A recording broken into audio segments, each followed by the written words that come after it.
Hey guys, welcome back. I'm out here in the garage this morning doing a little piddling on old Fred.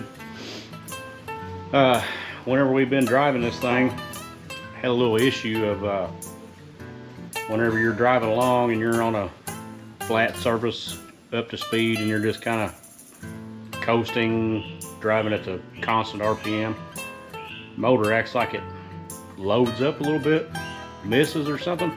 You just tap the throttle and it comes out of it. Now if you're driving up a grade or down a grade, if you're in the throttle or out of it, it runs fine.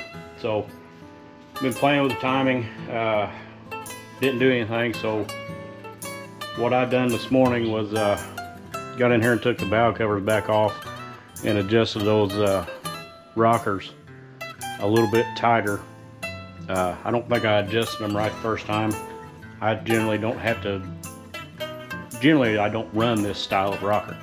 Anyway, I did a little research. I tightened them up just a little bit. I was tightening them up just enough to get the lash out where you can still spin the rocker, or the push rod. But you're supposed to do that, but once you do that, you're supposed to crank it another half turn or so. So that's what we did. We ran back through all of them, tightened them up. Still runs fine. I haven't taken it on a test drive yet because transmission is a little low on fluid. So need to make a run to town and get some fluid. I don't have the right fluid. This takes a Type F. I have Mercon. So I started putting on some other stuff. The bed, I had never put the front 2 bolts in. They were a little longer bolt than the other 6.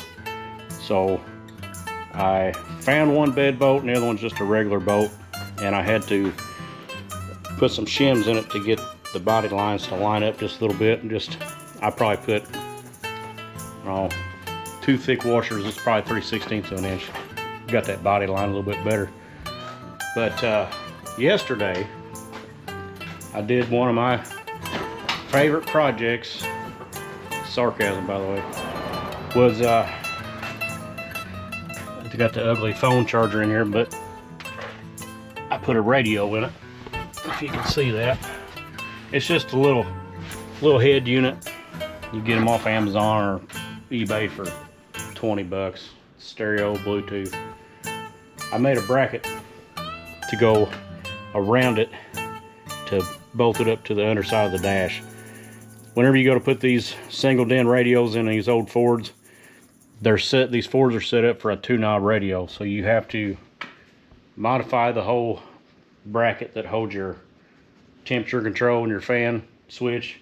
You have to take all that out and cut it and modify it, and that's what I did to Uncle Jesse, and I did not want to do that again on this one. I put the charging port and the charging port, and it shows your voltage on there. I put that in there, and I got extra space there if I want to put something else in there in the future. So that's why I mounted the radio underneath, kind of hides it. And I was going to buy some speakers. I took that back up a little bit. I took that radio out of my Jeep YJ. I don't ever listen to it while I'm in there. You can't hear it anyway. So I took it out of there, put it in here, and I was going to order some speakers. And just so happened, thought about it, I went over to Harry Tow, and that driver's side door doesn't have a door panel on it, and it had a speaker in it. So I looked on the other side, and it had a speaker as well, and they're Alpines. So I took those out, tested them, and they worked.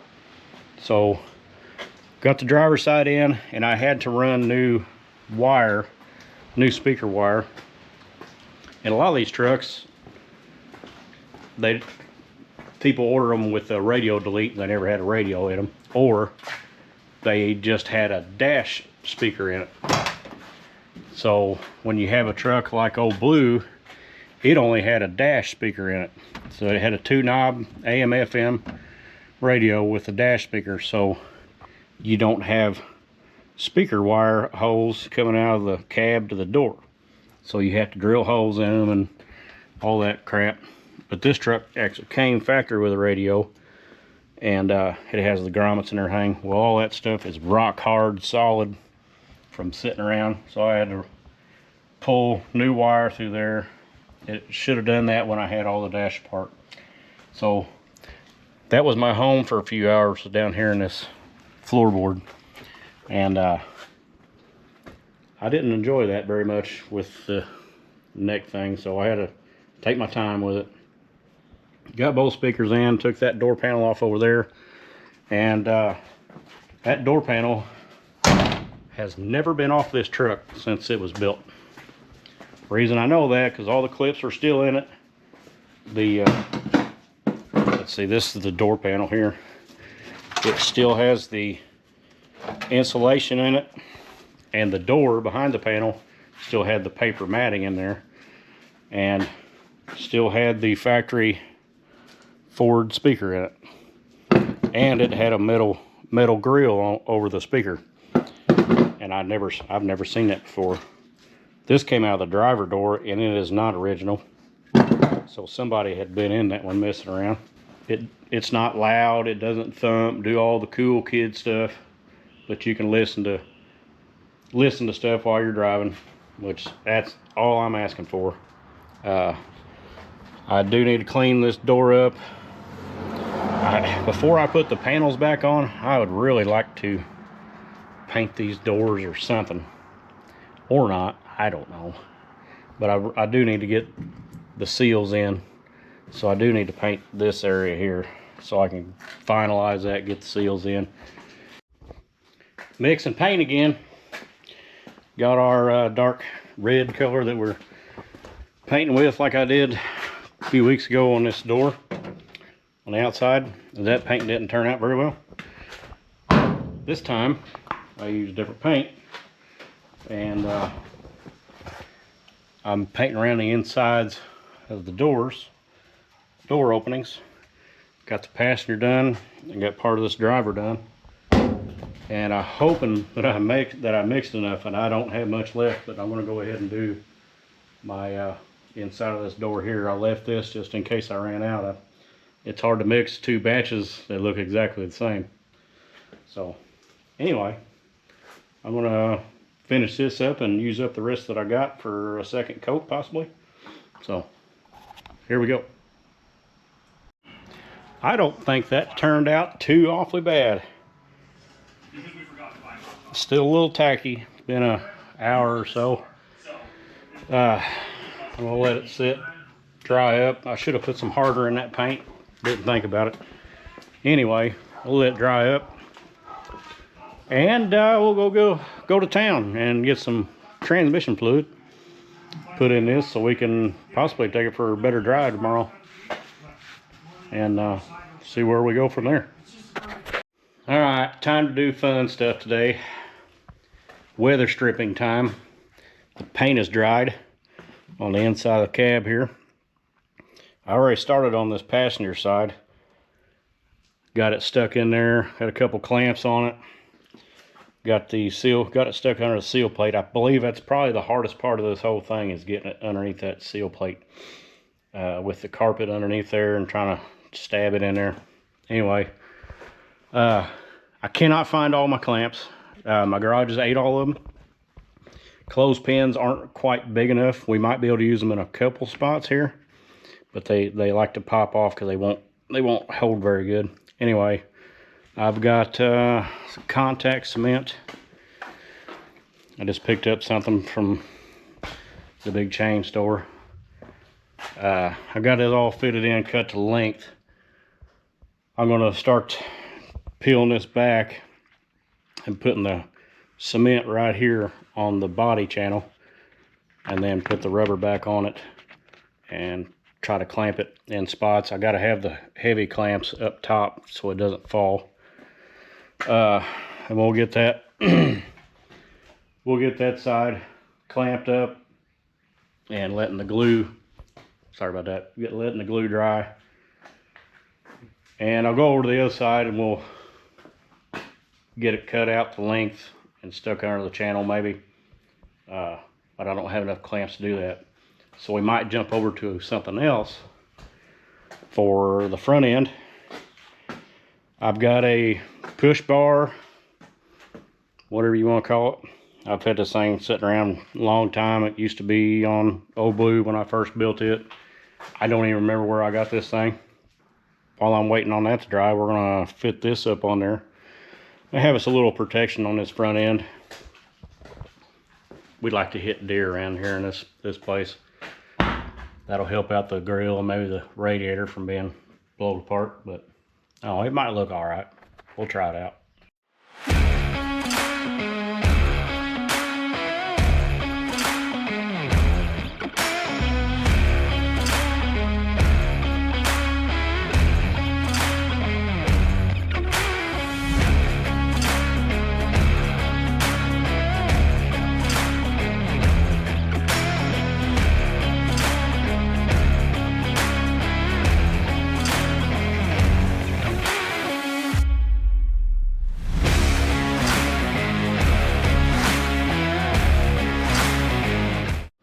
All right, got her glued, clamped up.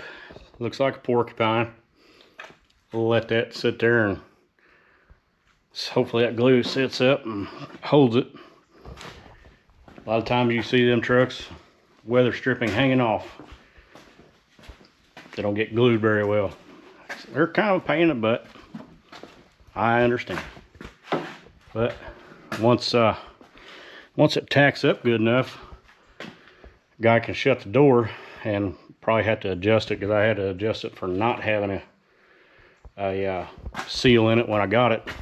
You can adjust these strikers with whatever size Torx that is, and you can move these up and down and in and out just probably a 1/4 inch or so. We may have to adjust on it, but once you shut that door, it'll hold that seal in place, and hopefully when it shuts, it stays where it needs to be, and that'll make that glue sit up pretty good. But I'm going to wait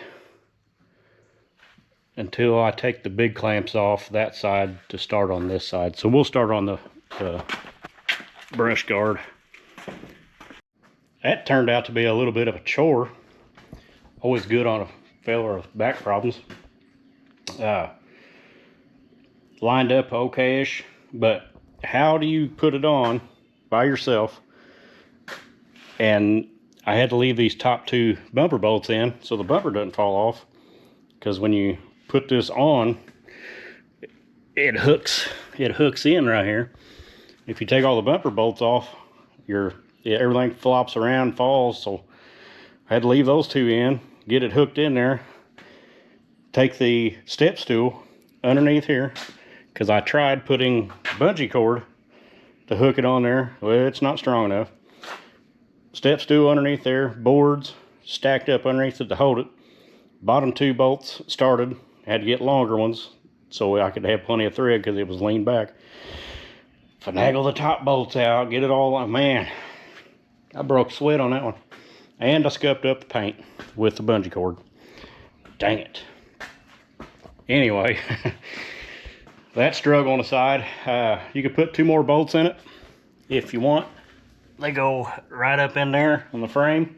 I'm going to see if they line up. If they don't line up, I am not going to worry about it. It'd be nice if they lined up, so if I ever needed to get pulled from the front end, I can. It's got places for tow hooks, but I need new tow hooks on it. And it's a little bit wanky bent from pushing on stuff over the years. But if I ever need to get pulled down the front, I got somewhere to hook to. That's what I'm trying to say. Anyway, I'm going to check on my door seals and see if that glue's dried up in here or not, and then we can start on the other side after I get a drink. Well, this contact cement didn't work worth a shit. Look at this. Boop, nothing. Didn't even think about holding that rubber. So, throw that in the garbage. We're going to go with that. That ought to hold it. Not a sponsor anyway. So yeah, I'm going to start taking some of these clips off and start putting a little bit of that. It's like a super glue. Whatever. Oh well, at least I figured it out now instead of later on the shit falling off when you're trying to drive, getting in and out of the truck. Well guys, we had a couple wins today. Let's see, before I show you that. The Gorilla Glue for a win. Got that weather stripping stuck down in there pretty good. Door panel on. I believe this one has 2 or 3 clips that are the plastics that broke on the backside. If you've ever had to deal with these, when you go to take them off, you really need to get one of those tools that goes back behind there to pop that clip out. You have, I think, 9 of them. 3, 6, 8, 9, 7, 8, 9, something like that. Maybe 8 of them. Anyway, that plastic breaks out of the back of the door panel because they're old and brittle. This one had most of it, and we was able to, it may rattle. I think this center one right here is gone. It may rattle, and I may have to do like I did on the driver's side over here, which is, you know, self-tappers. Because somebody has taken this panel off before I got the truck years ago, and they just ravaged and ripped it off. So if you look in here before you put the panel on, you can't just start shooting screws in because there's holes back there, and you'll miss, and you'll have multiple holes. But I did have to put 4 in here because this one only has 2 clips left that'll hold in this door panel. But anyway, I put some insulation mat behind this one, cleaned up all the door handles, window cranks, and I had to go find the cup, the armrest pull cup deal that was missing. And they used to make steel, these little cups steel in certain years. I don't remember, earlier 70s, and 77, 8, 9 they started making them out of plastic, and they break. And luckily I found a metal one I had in my stash, and it's actually the same, the original color. That one over there is plastic, but this one is steel. Got that on there. Got this side all glued in. It's working good. Adjusted my striker, and got everything wiped down, and the door closes good. But man, that seal is tall. I've got that striker adjusted all the way out as far as I can, and you have to slam that door to get it to go, and you can see that it sticks out.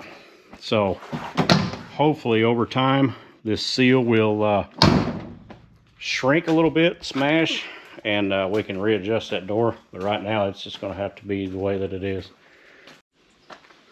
Just had the weirdest thing happen to me. I took Fred and backed him out of the garage, turned him around, and was backing back in the garage because I wanted to do some work on a different area of the truck.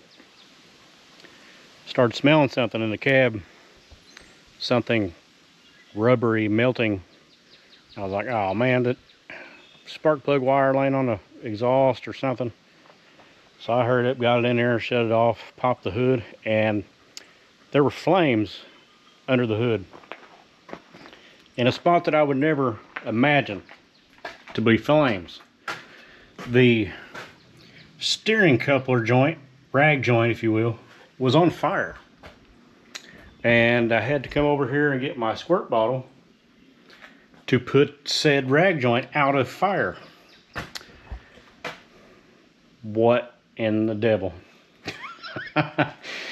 Okay, well, evidently didn't even think about it. Some of these trucks have a ground wire that goes from the steering column side of the coupler to the steering box side of the coupler. This one didn't have one, or if it did, it was long gone. And so in my investigation, I would put my test light, hook it on the bolt on the steering column shaft, and then ground it to the body, and we have light. Because I was checking, I had a wrench in there. Stay with me.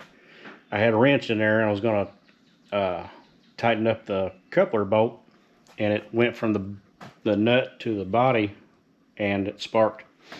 So anyway, further investigation, what it is that needs to be, the end of the shaft needs to be grounded to the steering box, because you have 2 wires inside here for the horn, and one of them actually puts power on your column. It's a weird deal, I know.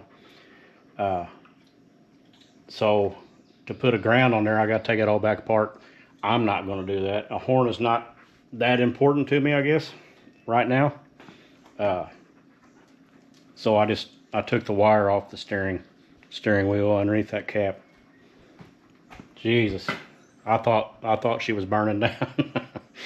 Oh, anyway, I checked some of the wiring, make sure nothing was ground or nothing was not supposed to be that way in the turn signal wires, all that stuff. So I got to put all that back together. Got my adrenaline up.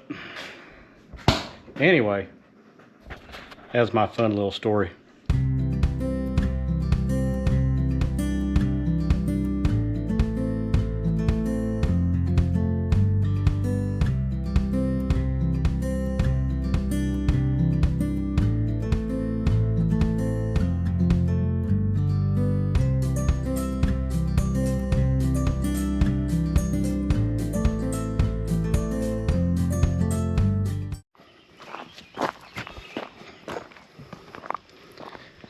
He was dirty, and he's shedding a lot.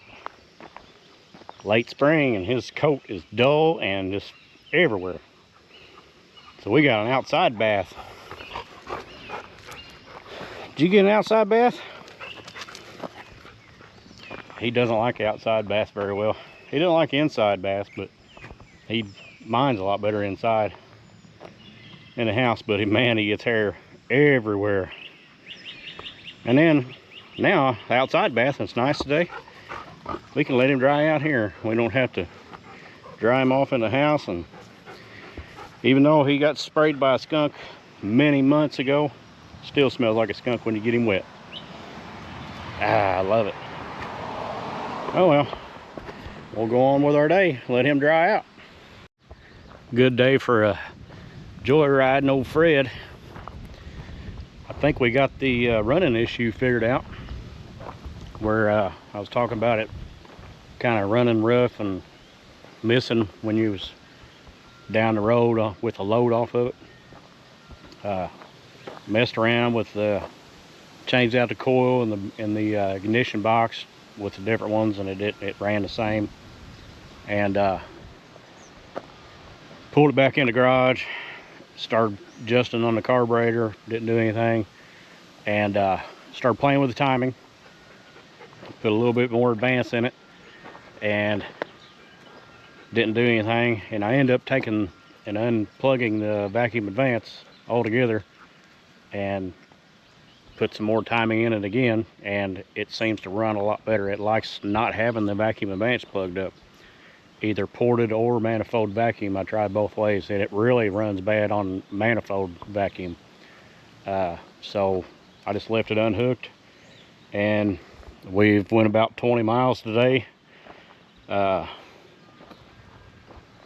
Gravel roads and main roads, 55 mile an hour, where it about as fast as you really want to go with that rear end gear in there. It's kind of screaming. But we're out here at an old cemetery that I haven't been to in many years, and I didn't realize how nice it was.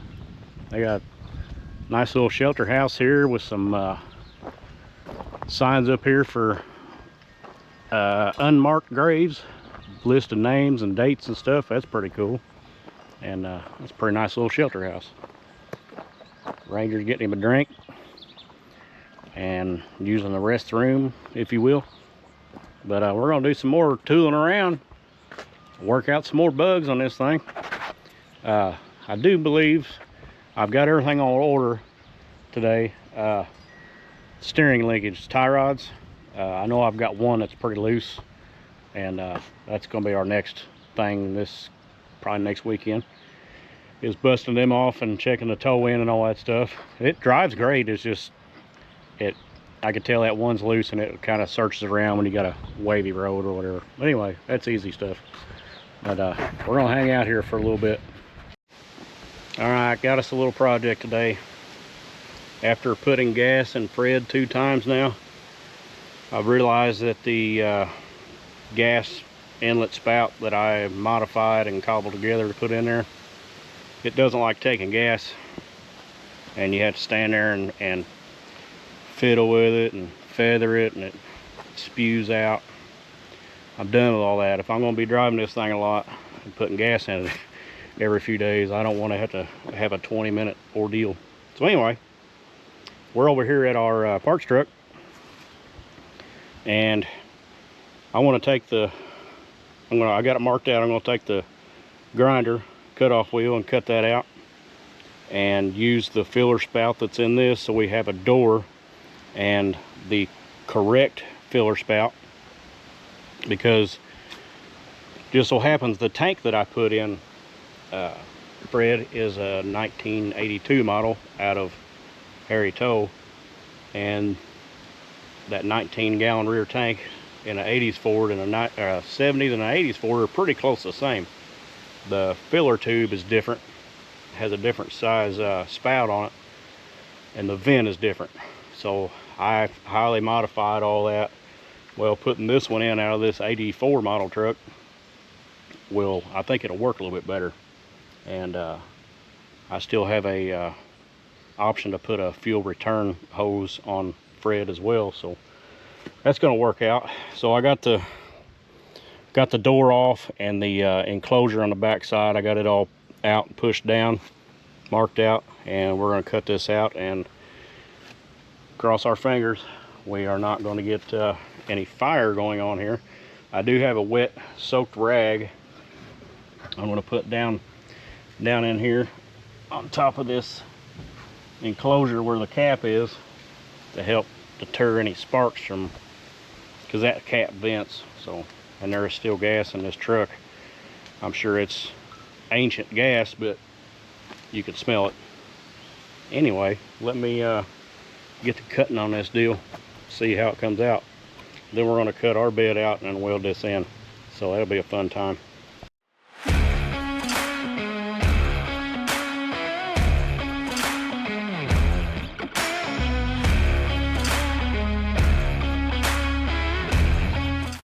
Got updates here. Got that marked out where I wanted, I think. I got the old filler pulled down here out of the way. Everything's still sealed up. We don't have gas fumes, whatnot. Cleaned this up. The insert in the bed, I cleaned it up a little bit. Cleaned the filler housing up. I'm going to, there's already a dimple there in the tube for me a punch where I can drill my hole, because I'm going to put this fitting in there, weld it in, so I have provisions for a vent if I need it, and a return line from the carburetor, because I got a feeling everything else I have issues with vapor locking, and you don't have, especially when it gets warm like it is now, 85 degrees. Got to have some kind of return, because everything pressurizes and you'll be right in the middle of town, main drag, stoplight, and it wants to die, or a drive-through, whatnot. It's very embarrassing. The worst place I ever got stranded because of vapor lock was a boat ramp. That was pretty embarrassing. And I wasn't even driving the truck. My wife was driving the truck. It died on her. I was out in the water in the boat. And so anyway, we'll have provisions for that. I'm trying to figure out where the gas door needs to go. That's been a treat, because I don't have any other 70s Ford trucks on the property with the actual gas door. They all have the filler neck, the cap right there. So you can't measure off that 84. It's different. So luckily up here in the loft, I've got a couple repair panels, and one of them's the driver's side, and it has the hole in it for the door and all that stuff. So I did some quick measuring on it, and basically where that hole is where kind of center where the filler tube needs to go. But I got it put up in there and mocked up. It lines up with a bracket underneath. Whatever, you know what I'm trying to say here. So I'm going to put my fitting in my filler neck, and then I'm going to cut this out. And I've got some little brackets that I bought a good while back, for clamps to help with doing body work. And I don't know if you guys ever seen these, but you got this little wing nut on them, and it's got a tab that comes through the other side. So this will sit basically, get you set up here. Basically, when I cut this out and put this piece in, that will sit there like this, and this little keystock looking piece goes on the back side, and it'll pinch your two pieces of metal together, tighten it up with a wing nut. I'll probably put 4 in it, maybe more. That way it'll hold it flush, the two pieces, when I go to butt weld it. You can use magnets too, but I'm going to try using these. I've got a whole box of them, and I've never used them. A lot of times I have a real small piece and I can't get to the back side. Luckily I can get to the back side of the bed to put that little tab in there. So we'll try that out. So I'm going to get to do some fabricating and welding, and I'll check you back in, see our progress.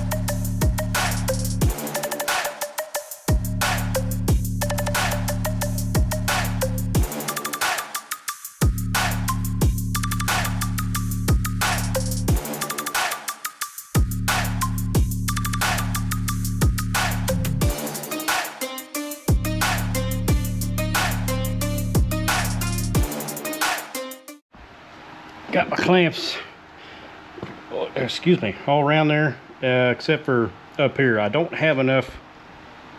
I can take it back out and grind that seam so I can have a little more space, because you got to have just a little bit of space there.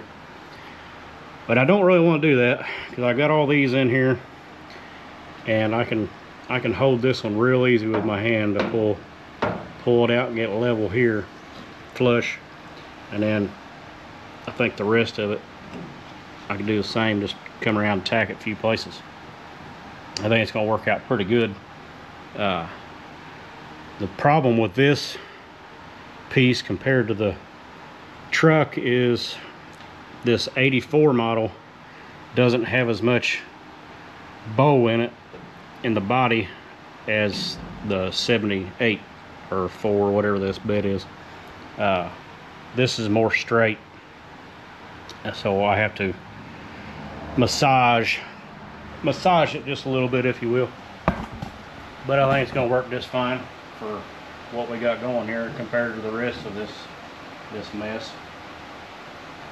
I am hoping to get a stud welder one of these days, so I can stud weld this. I've got the slide hammers. I can get some of this worked out, make it look a little bit better, and weld me a patch panel in there. But for now, where it's going to work, we'll hope we got. So let me get this, start tacking on this, get this in.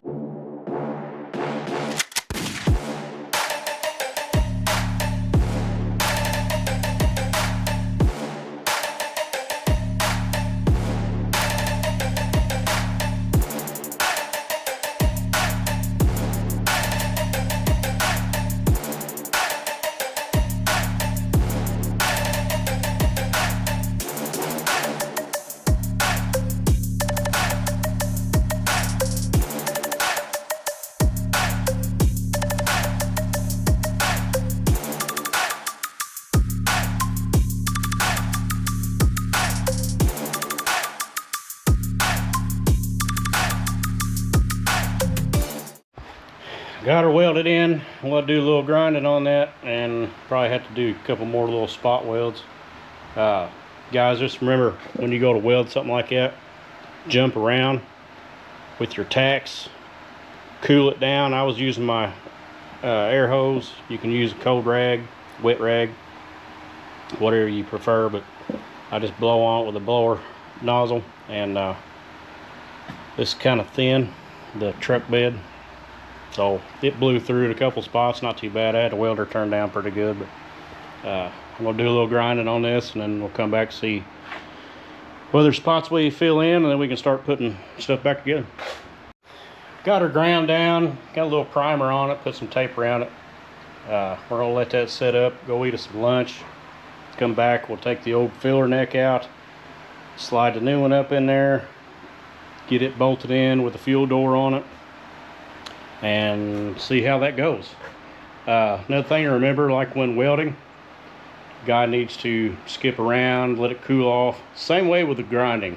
When you go to grind that weld down, skip around a little bit, let it cool, blow it off, water, whatever, because all that grinding creates heat too, so just remember that. Well, it's not the worst work I've ever done, or not the best, but it'll do. I like that so much better. And hopefully it takes gas like it's supposed to. This line here, the weld line, isn't perfect. Should have pulled that out even more. Guy could probably work it around a little bit better. A little bit of mud in the future might cover that up, but I like it. Hooking up the hose up underneath there on that thing. That hose is just a little bit small. I struggled and struggled and struggled, and I hate laying underneath vehicles right now with what I got going on, trying to heal up, and it bothers me. But I got it. I'm not going to cry about it. That's done. I'm going to move on to other things. Probably going to take a break on the truck right now and probably mow some grass. But got lucky. This matches this paint, and the primer matches this primer. So it doesn't look too bad. It ain't like it's yellow or purple or something. So we'll have to run some of the gas out so we can go to the gas station and stick a wand in there and see what it does. Put brake controller in it. Don't have it totally wired up yet because I was underneath here on the back putting the plug in. Got that plug mounted, wired up, and I need to run the wire to the brake controller, wire up the brake controller to the truck, and then that'll be done. But while I was under there, I just happened to look at the driver's side back tire, and the back side of the tire is totally coated with 90 weight. So the old axle seal is leaking. And if you remember, when I put that rear end together, I did not put new bearings and seals in it. They looked decent, they weren't leaking. So I just slid them back together. Knowing better, I should have replaced them. So here we are. Driver's side's leaking really bad, passenger side's barely leaking. We'll go ahead and replace both of them. I've already done the driver's side, and I had this on other videos you guys have seen, taking all this off. Best way I found to do it is cut off wheel, come in here. You can try to cut it straight, but I always go at 45, slice it. You can take a chisel in your cut mark so you don't cut all the way down to the axle and score it, and you can pop that and it'll relieve it, slide off. And the bearing, you kind of do the same thing, kind of cut on the cage, get the rollers and the cage off, and do the same thing to that. And somebody has already done this on this truck before, or this axle, because the axle was scored up a little bit. Looked like they used a torch. Anyway, one thing to remember is when you go to put this back together, do not forget to put your retainer on first before you put everything back on. It's a bad day when you do that. Ask me how I know. Anyway, when I go to reassemble it, I do the heat deal on the bearing, heat up my little torch, slide it on, and I've got a handy little piece of pipe that slides over my axle and will help you press that bearing and the retainer sleeve on once you heat them up and get it on there. So that works out pretty good. Anyway, I'm going to do this one and get it back in the truck, and we'll go from there. And also another thing, this seals on the axle shaft, and it also seals on the outside. It's got a little bit of rubber right here that goes in your axle housing. Clean all that up real good, and I put a little bit of RTV, some kind of sealant on there just to help it out a little bit. Make sure you wipe out the inside of your tubes. You guys know the drill. So let me get to it. That job is done. Now on to cleanup and on to the next project on old Fred. What will that be? Who only knows? After sitting around and pondering, I've realized a project on this that I've been putting off. Finally done. Is a transmission cooler. I believe this came off probably a 90s model van, I think. The cooler on this was in the radiator, and that's not really good for it. It'll help. It's better than nothing, but I undone it out of the radiator and just ran the hoses straight up from the lines up to this cooler and mounted it in. It's not perfect, but it's not even noticeable. But started up, no leaks. The other thing to do is finish the wiring on the trailer brakes. I hate wiring, so we may just go for a drive. It's nasty rainy today, so we might test out the windshield wipers. Need to run to the store anyway. Ranger's about ready to run out of food. Ain't you, buddy? You gonna run out of food? Alright, we'll go do that. Let's take Fred for her first drive in the rain. You gonna go see how the windshield wipers work? Go for a ride.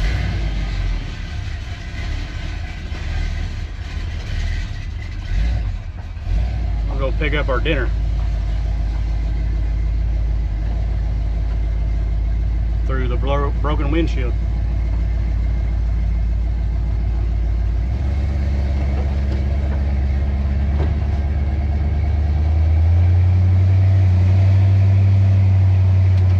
Turn our headlights on. And the wipers. The wipers work, Ranger. We're gonna head just a couple miles down the road to the pizza joint. Pick up our stromboli and ham and cheese sandwich. Make sure everything's working all right.